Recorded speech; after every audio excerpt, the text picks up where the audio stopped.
Coisa a ser interessante é a comparação entre os dois estudos, tanto o GZ1 quanto o GZ2, eles tiveram um comportamento e resultados muito semelhantes. Isso se deve também à padronização do seu planejamento, né? Com relação a cronograma, com relação à exigibilidade e os critérios para você fazer a análise dos pacientes para serem incluídos no estudo. Então, tudo isso foi feito de forma muito rígida para que até os resultados tivessem uma compatibilidade muito próxima um ao outro.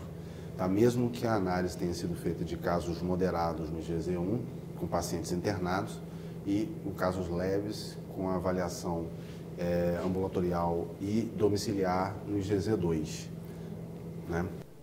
E eu já vi isso aqui, se cumpriu todo o cronograma de forma, não podemos dizer assim, simétrica, tanto na elegibilidade como também na distribuição de medicação e no controle desses pacientes, desses participantes, agora participantes, né, através dos exames laboratoriais pertinentes a cada grupo, tanto para o grupo do IgZ1 quanto para o grupo do IgZ2, dentro das suas próprias particularidades. Exatamente.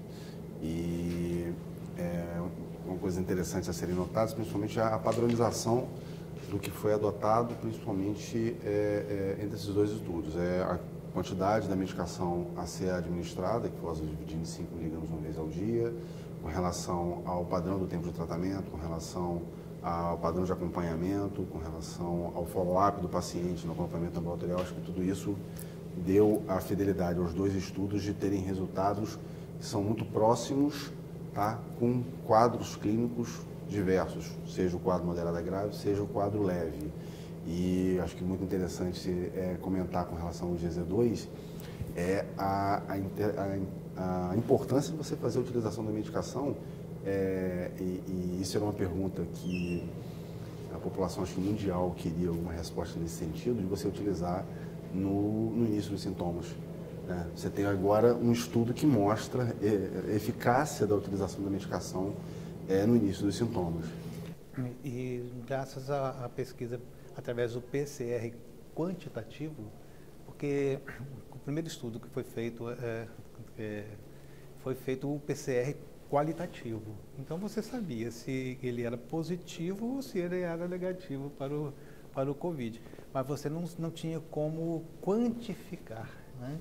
Então este estudo quantitativo também trouxe segurança não só no paciente moderado, no IgZ1, em que você pôde acompanhar a evolução desses pacientes, como também no IgZ2, onde você teve a segurança de fazer o acompanhamento domiciliar, podendo dar segurança a esses participantes e a certeza que eles seriam assistidos não só na medicação, mas também no controle laboratorial, né, deles, do início até o fim do seu tratamento.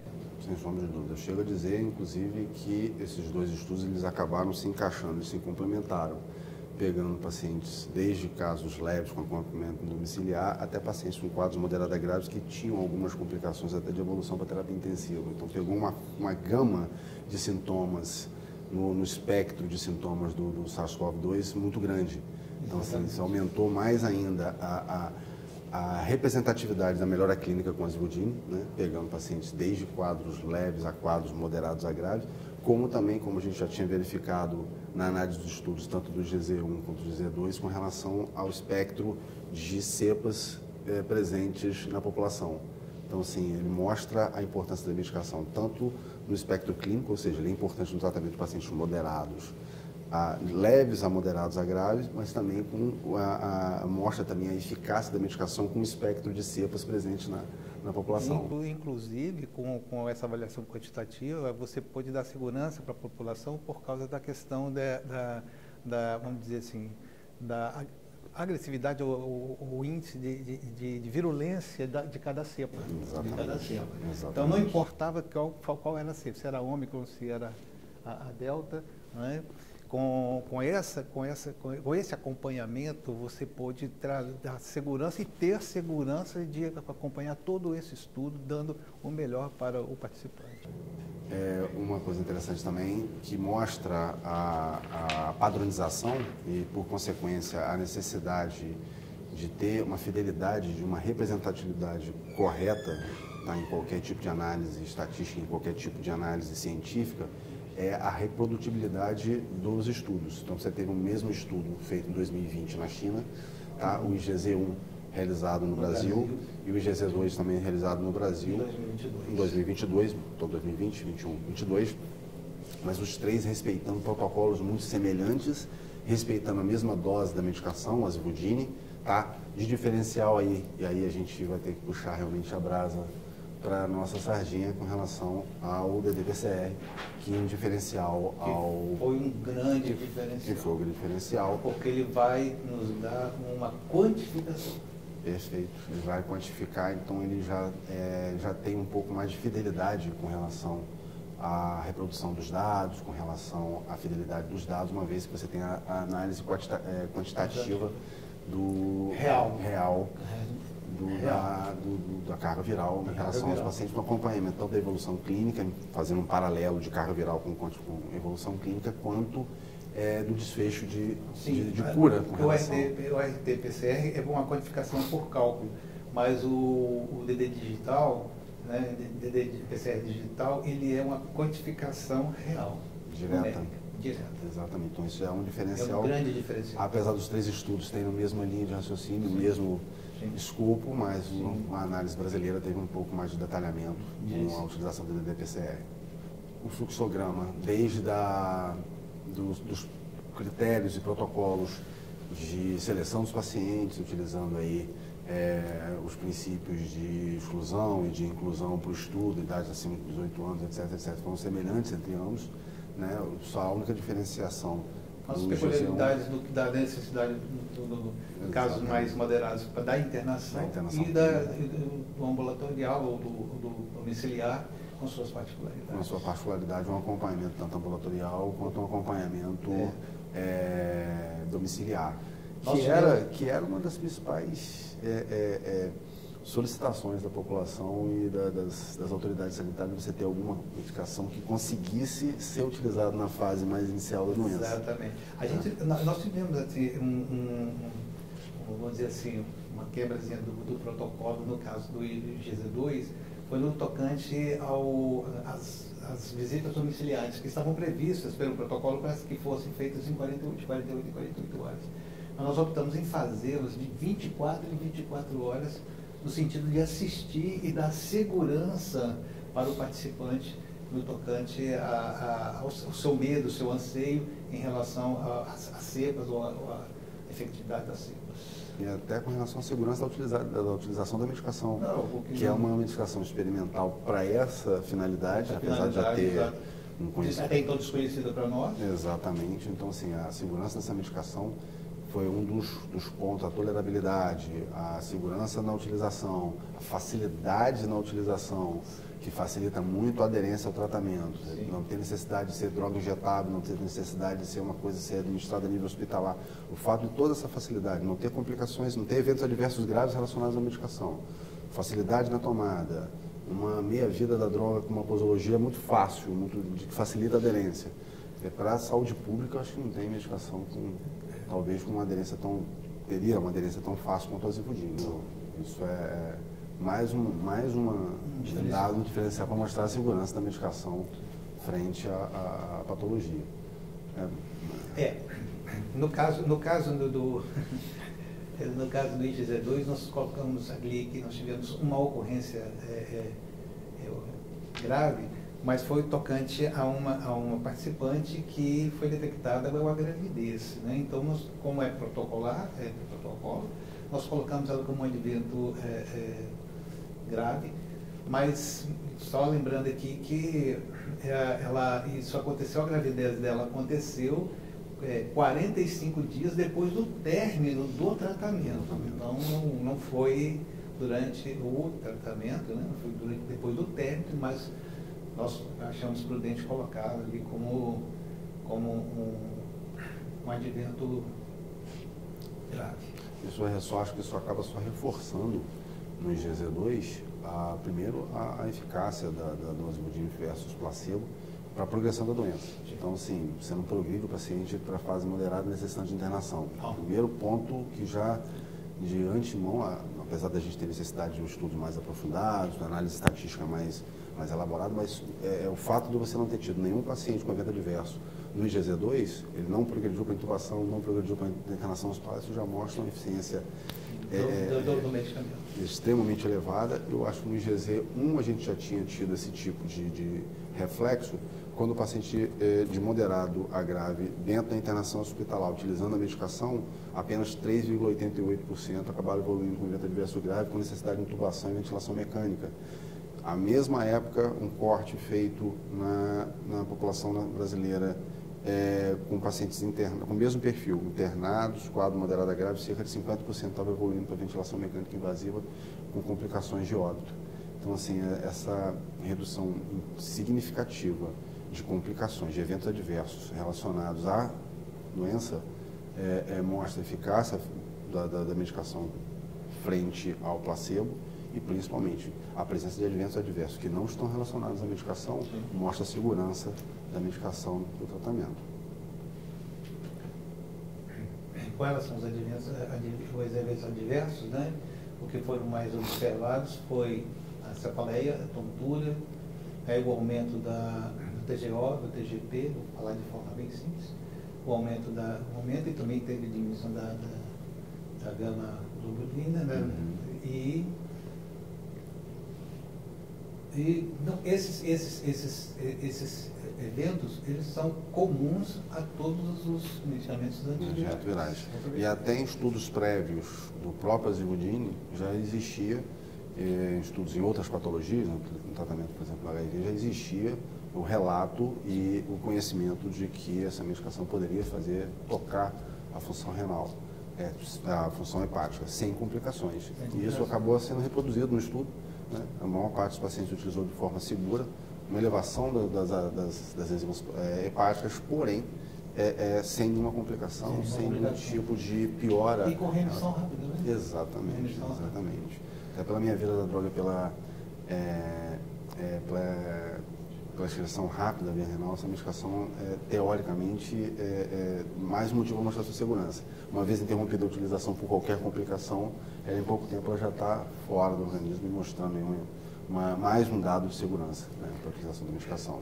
No momento da captação do paciente, né, para ele se tornar um participante, foram feitos 2 exames do RT-PCR, né, no dia 1, na admissão dele, né, e no segundo dia.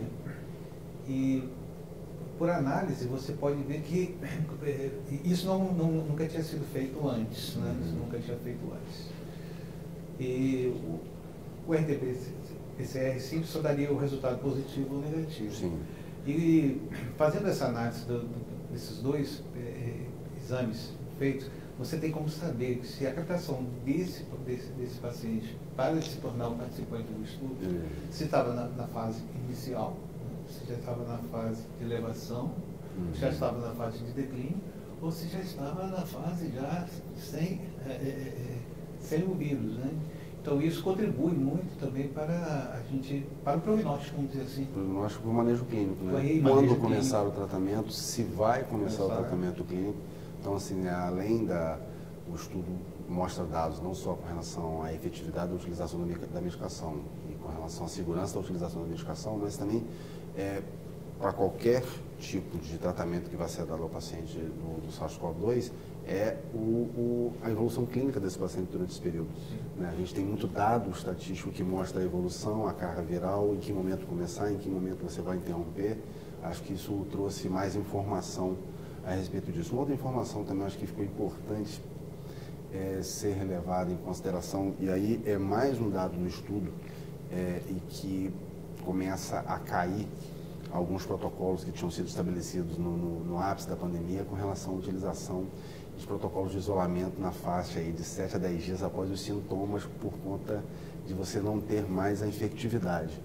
quando o nosso estudo mostra que você tinha um paciente com carga viral elevada lá para o 10º, para o 12º, para o 14º, o paciente até o 27º dia de infecção com carga viral elevada. Principalmente o paciente mais agravado. Exatamente. Então, assim, isso já quebra um pouco esse tipo de informação de que o paciente, a partir do 10º dia do início dos sintomas, é um paciente que pode circular tranquilamente, sem risco de infectar outros pacientes. Acho que a dinâmica do estudo mostrou que não é bem assim. Né? Era uma avaliação empírica. Agora não. Agora você tem dados fidedignos que podem mostrar isso. Exatamente. Com relação ao período de negativação da carga viral, você teve também até mais um dado que reflete aí a compatibilidade entre os estudos, né? E principalmente a resposta do Azivudine, foi uma redução aí da carga viral do Azivudine versus placebo, significativa, né, com P significativo, tanto no GZ1 quanto no GZ2. Tá? Você tem aí uma redução da carga viral, da negativação, né, da carga viral, de 6,24 dias para 7,94 do placebo. Tá? No primeiro exame. Na primeira exame, na segunda negativação de 7,73 para 8,89, quase 9 dias. Tá? E no GZ2... No GZ2 nós tivemos 5,56 para o Azivudine, em comparação de 6,27 para o placebo, né, com um P de 0,001. Uma significância importante. Muito importante. E no segundo exame, né, de 6,70 para o 9,40. Mais um dado significativo com relação a essa questão da redução da carga viral. E manteve também um P de 0,001. Uma significância importante. Nos dados da redução detectada da carga viral para a RT-PCR, a gente não vê uma significância tão importante, tão significativa quando o método utilizado é o RT-PCR, mas quando a gente parte para uma análise mais criteriosa, quantitativa do DT-PCR, aí sim, você tem uma significância importantíssima a partir do 3º dia de evolução e de utilização do Azivudine versus placebo. Você tem uma diferença aí, começa a se realmente diferenciar o tratamento do Azivudine versus placebo com significância muito importante na redução da carga viral. Seja para o GZ1 como também para o GZ2. Também para o GZ2. E essa avaliação ela fica notória, não só nos dados que nós temos ali numéricos, como também gráficos, né? que mostram a eficácia e a segurança da medicação. Isso... E a sua correlação em relação ao uso do placebo. Exatamente. Isso é uma coisa que até ficou bem caracterizado nos pacientes que permaneceram com uma carga viral a partir do 14º dia do tratamento do Azivudine internado. 66% não estava usando placebo. Só 33% é que tinha alguma carga viral detectada. Então, isso também já mostra aí uma efetividade da utilização da medicação e principalmente... No nome de GZ2 também nós tivemos mais ou menos o mesmo percentual. 60% para os casos de placebo e do Azivudine apenas 40%. Uma redução significativa da carga viral mesmo após o período de tratamento. Exatamente. Com relação esses gráficos, acho que são gráficos interessantes que podem mostrar a redução da carga viral, mostrando justamente o que a gente acabou de ilustrar agora. Quando você faz a análise através do RT-PCR, você tem uma redução quase que linear do placebo com o Azivudine, tá? Tanto no GZ2 tem até uma redução já mais significativa, mas quando você faz análise pelo ddPCR, quando você faz análise quantitativa, aí a diferença é brutal, é gritante, com um P extremamente significativo. Tá? Extremamente significante da redução da carga viral com a utilização do Azivudine. Mostra mais uma vez a importância da utilização do método, principalmente por você dar fidelidade à análise e mostrar a eficácia da medicação versus o placebo. Uma coisa importante também, para a gente citar principalmente a qualidade do estudo, a fidelidade do estudo em todos os seus aspectos, principalmente com relação ao IgZ1 e o IgZ2, é que a gente manteve a mesma farmácia central, a farmácia central da Santa Casa, para acondicionamento do medicamento, para distribuição da medicação de forma bem controlada, de forma criteriosa, mantendo as condições físico-químicas estáveis da medicação dentro de um ambiente controlado.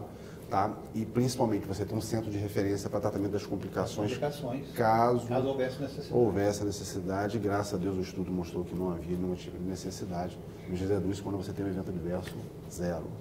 Para finalizar, né?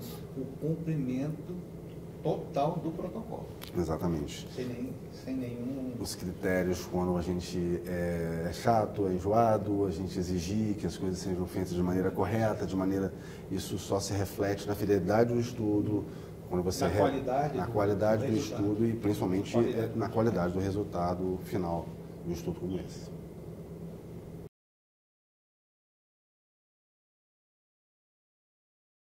A eficácia de um medicamento é verificado através dos dados que são coletados durante o estudo.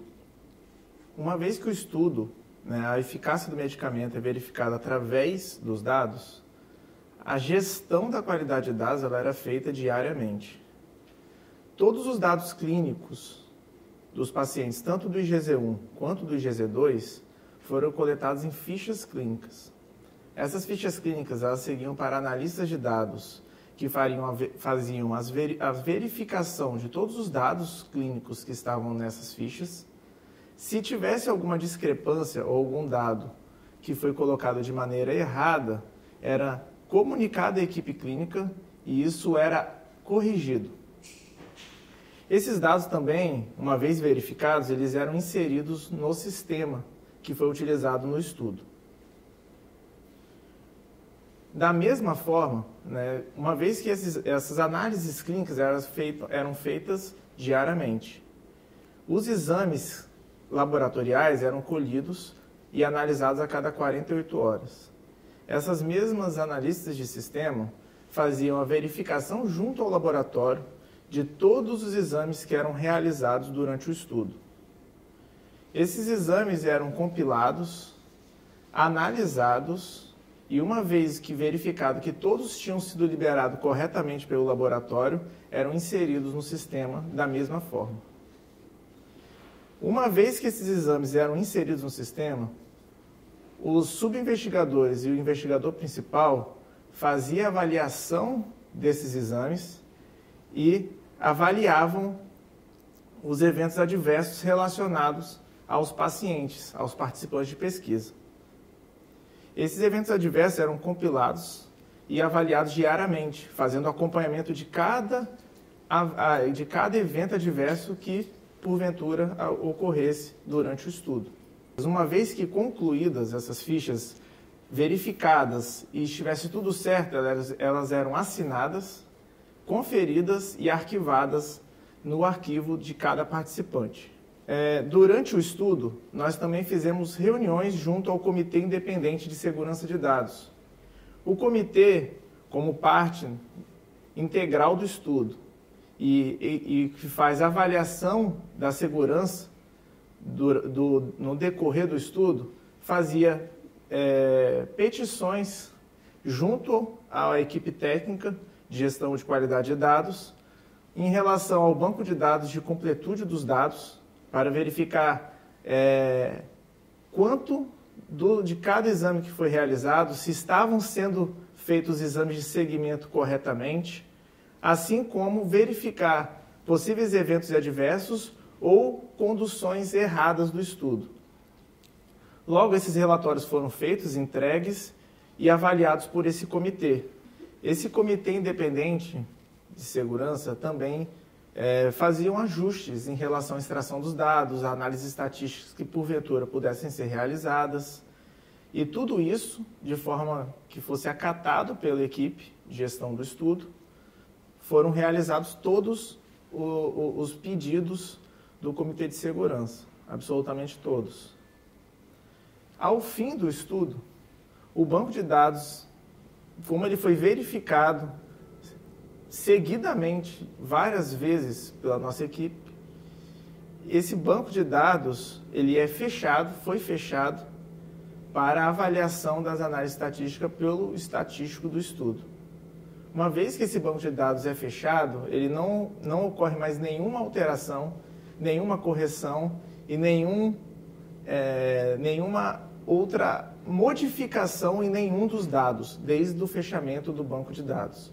Isso ocorreu exatamente ao fim do estudo Comunicação Anvisa. O estatístico do estudo, em posse desses dados, ele realizou a quebra do cegamento, a divisão dos grupos e, de fato, verificou a eficácia do estudo.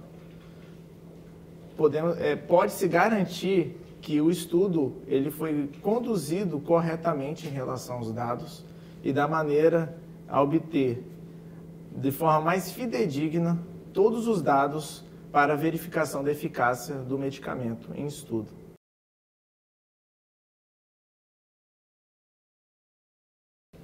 Todas as amostras eram centralizadas no laboratório da Santa Casa, no CAC, e eram processadas durante todo o dia, de segunda a segunda, durante o ano inteiro. Era um volume muito grande de amostra, demandava uma logística muito grande. Então, nós tínhamos turnos de processamento que chegavam à madrugada, eram realizados durante toda a madrugada. Então, em um dia podíamos receber 100 amostras, no outro dia 50, 46, então era uma quantidade flutuante de amostras.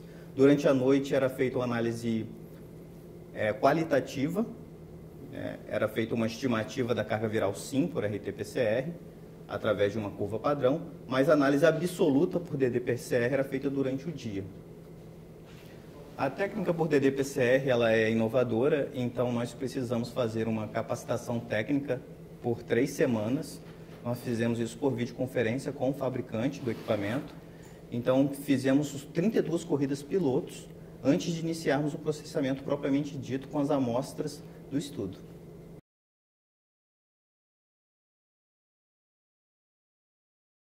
Durante a condução do estudo, foram feitas visitas periódicas aos centros participantes, onde eram vistoriados salas de triagem, salas de coordenação e principalmente as farmácias, onde as fichas clínicas e as fichas da farmácia eram sempre disponibilizadas pela equipe e também disponibilizadas remotamente por um sistema que o próprio Instituto Galzu desenvolveu, onde era possível, através de perfil e senha, termos acesso com toda a segurança dos dados. O centro ofereceu sempre toda a estrutura possível para a condução do estudo e durante as visitas, a equipe do estudo, bem como o investigador principal, sempre estavam presentes e prontamente atendiam às demandas apresentadas. O centro ofereceu todas as estruturas de serviço para as visitas de monitoria, bem como os documentos-fonte do estudo. E, ao mesmo tempo, nós sempre tínhamos a presença de toda a equipe e, juntamente com o investigador principal, sempre com a anuência do investigador para a condução mais correta da monitoria. Como o estudo ocorreu em vários centros, em 4 cidades diferentes, nós tínhamos analistas de dados que, através do sistema desenvolvido pelo Instituto Galzu, monitoravam em tempo real as fichas clínicas. E era sempre reportada a monitoria qualquer erro e qualquer problema de digitação ou então qualquer problema de preenchimento nas fichas. Com a monitoria em posse dessas informações, eram marcados, então, visitas e treinamento, reciclagem para capacitar essas pessoas para que ocorresse a correta condução do estudo. Na farmácia dos centros participantes, os medicamentos eram dispensados pelo sistema desenvolvido pelo Instituto Galzu através da leitura do código de barras. E era importante também porque essa dispensação correta permitia a impressão das fichas clínicas para a liberação das visitas das equipes naquele dia. Ao mesmo tempo, trazia uma segurança na contagem do produto investigacional, o que, durante a monitoria, facilitava até mesmo pelo controle e também o controle que o centro tinha de pedir mais uma remessa de produto investigacional para a continuação do estudo. E ao final do estudo, também foi feita uma contabilização final dentro do sistema da quantidade de comprimidos, retornando para a farmácia central para ser incinerado.